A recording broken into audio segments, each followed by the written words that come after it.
श्री सत्यनारायण भगवान कथा की दूसरा अध्याय। निर्धन ब्राह्मण तथा काष्ठ क्रेता की कथा। श्री सूत जी बोले, हे द्विजो, अब मैं पुण्य पूर्व काल में जिसने इस सत्यनारायण व्रत को किया था उसे भली भांति विस्तार पूर्वक कहूंगा। रमणीय काशी नामक नगर में कोई अत्यंत निर्धन ब्राह्मण रहता था। भूख और प्यास से व्याकुल होकर वह प्रतिदिन पृथ्वी पर भटकता रहता था। ब्राह्मण प्रिय भगवान ने उस दुखी ब्राह्मण को देखकर वृद्ध ब्राह्मण का रूप धारण करके उस द्विज से आदर पूर्वक पूछा, हे विप्र, प्रतिदिन अत्यंत दुखी होकर तुम किस लिए पृथ्वी पर भ्रमण करते रहते हो? हे द्विजश्रेष्ठ, यह सब बतलाओ, मैं सुनना चाहता हूँ।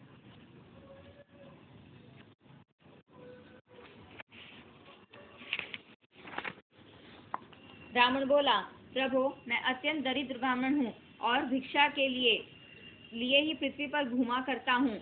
यदि मेरी इस दरिद्रता को दूर करने का आप कुछ उपाय जानते हो तो कृपा पूर्वक बतलाइए।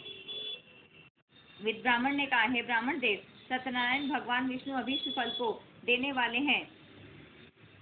हे विप्र, तुम उनका उत्तम व्रत एवं पूजन करो, जिसे करने से मनुष्य सभी दुखों से मुक्त हो जाता है। और व्रत के विधान को भी ब्राह्मण से यत्न पूर्वक कहकर वृद्ध ब्राह्मण रूपधारी भगवान सत्यनारायण वहीं पर अंतर ध्यान हो गए। वृद्ध ब्राह्मण ने जैसा कहा है उस व्रत को अच्छी प्रकार से वैसे ही करूंगा। यह सोचते हुए उस ब्राह्मण को रात में नींद नहीं आई। तदनंतर प्रातःकाल उठकर सत्यनारायण का व्रत करूंगा, ऐसा संकल्प करके वह ब्राह्मण भिक्षा के लिए चल पड़ा। उस दिन ही ब्राह्मण को भिक्षा में बहुत सा धन प्राप्त हुआ। उसी धन से उसने बंधु बांधवों के साथ भगवान सत्यनारायण का व्रत किया। इस व्रत के प्रभाव से वह श्रेष्ठ ब्राह्मण सभी दुखों से मुक्त होकर समस्त संपत्तियों से संपन्न हो गया। उस दिन से लेकर प्रत्येक महीने उसने यह व्रत किया। इस प्रकार भगवान सत्यनारायण के इस व्रत को करके वह श्रेष्ठ ब्राह्मण सभी पापों से मुक्त हो गया और उसने दुर्लभ मोक्ष पद को प्राप्त किया। हे विप्र, पृथ्वी पर जब भी कोई मनुष्य श्री सत्यनारायण का व्रत करेगा उसी समय उसके समस्त दुख नष्ट हो जाएंगे। हे ब्राह्मणों, इस प्रकार भगवान नारायण ने महात्मा नारद जी से जो कुछ कहा मैंने वह सब आप लोगों से कह दिया। आगे अब और क्या कहूँ? ऋषियों ने कहा, हे मुने, इस पृथ्वी पर उस ब्राह्मण से सुने हुए इस व्रत को किसने किया, हम वह सब सुनना चाहते हैं। उस व्रत पर हमारी श्रद्धा हो रही है। श्री सूत जी बोले, मुनियों, पृथ्वी पर जिसने यह व्रत किया उसे आप लोग सुने।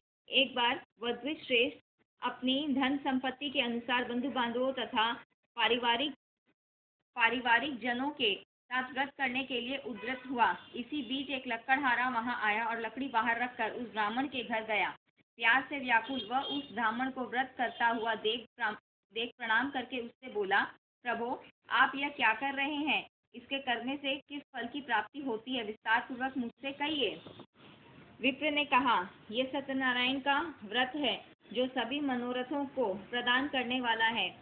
उसी के प्रभाव से मुझे यह सब महान धन धान्य आदि प्राप्त हुआ है। जल पीकर तथा प्रसाद ग्रहण करके वह नगर चला गया। सत्यनारायण देव के लिए मन से ऐसा सोचने लगा कि आज लकड़ी बेचने से जो धन प्राप्त होगा उसी धन से भगवान सत्यनारायण का श्रेष्ठ व्रत करूंगा। इस प्रकार मन से चिंतन करता हुआ लकड़ी को मस्तक पर रखकर उस सुंदर नगर में गया जहाँ धन संपन्न लोग रहते थे। उस दिन उसने लकड़ी का दुगुना मूल्य प्राप्त किया। तदनंतर प्रसन्न हृदय होकर वह पके हुए केले का फल, शकरा, घी, दूध और गेहूं का चूर्ण समाया मात्रा में लेकर अपने घर गया। तत्पश्चात उसने अपने बांधवों को बुलाकर विधि विधान से भगवान श्री सत्यनारायण का व्रत किया। उस व्रत के प्रभाव से वह धन पुत्र से संपन्न हो गया और इस लोक में अनेक सुखों का उपभोग कर अंत में सत्यपुर वैकुंठ लोक चला गया। इस प्रकार श्री स्कंद पुराण के अंतर्गत रेवाखंड में श्री सत्यनारायण व्रत कथा का यह दूसरा अध्याय पूरा हुआ। बोलिए सत्यनारायण भगवान की जय।